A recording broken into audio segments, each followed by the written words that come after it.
Life often presents us with overwhelming choices, career paths, relationships, health decisions. Like a traveler at a foggy crossroads, we stand paralyzed by uncertainty. The weight of what-if scenarios clouds our judgment. This universal human experience begs the question, is there a compass for life's complex journey? Ancient wisdom points us to an unchanging truth. We exhaust ourselves trying to engineer perfect outcomes, spreadsheets for life plans, sleepless nights rehearsing scenarios. Yet stress persists like an unwelcome companion. Like sheep scattering without a shepherd, our self-reliance leads to exhaustion.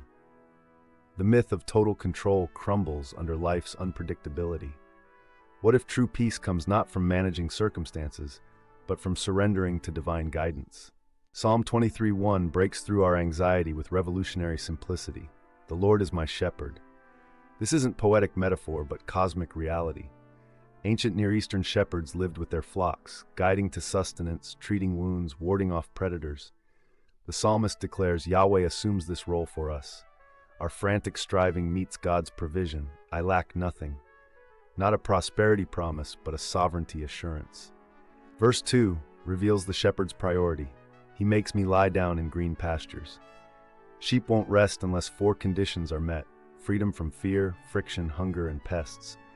God as shepherd systematically addresses each. His presence calms fears, His wisdom prevents destructive conflicts, His provision satisfies hunger, His protection guards against spiritual predators. This is holistic soul rest. He leads me beside quiet waters, completes the picture. Desert shepherds knew still waters meant survival. Turbulent streams frighten sheep, while stagnant ponds breed disease. God's guidance navigates us to life-giving refreshment. The Hebrew menukot implies waters of rest, suggesting intentional pauses for renewal.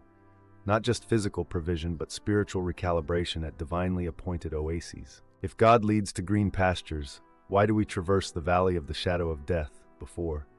The shepherd's path often descends before ascending. Valleys route flocks to higher grazing grounds, the only way forward.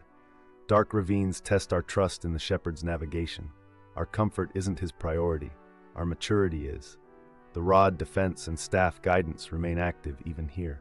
Following requires surrendering our imagined maps. Like sheep recognizing the shepherd's unique call, we must discern God's voice amidst cultural noise. This happens through scripture meditation, pasture, prayerful dependence, water, and community discernment. Flock. Surrender isn't passive resignation, but active trust, choosing His navigation system over our flawed GPS.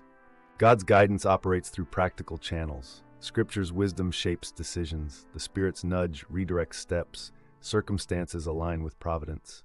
Like a shepherd using staff taps to steer sheep, God employs subtle but unmistakable prompts.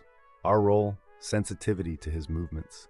Quiet waters moments often precede major directional shifts, proving He prepares us before positioning us. Verse 5's banquet imagery reveals the shepherd's endgame. Our abundance overflow impacts others. Ancient Near Eastern hospitality laws mandated feeding travelers. God's provision isn't for hoarding, but sharing. When we truly follow, our cup overflows into vocational callings, relational healing, and societal transformation. The shepherd's path always leads beyond personal comfort to redemptive influence. We return to life's crossroads, but now with Psalm 23 as our lens. Every decision point becomes an opportunity to practice shepherd following. Uncertainty shifts from terror to training ground.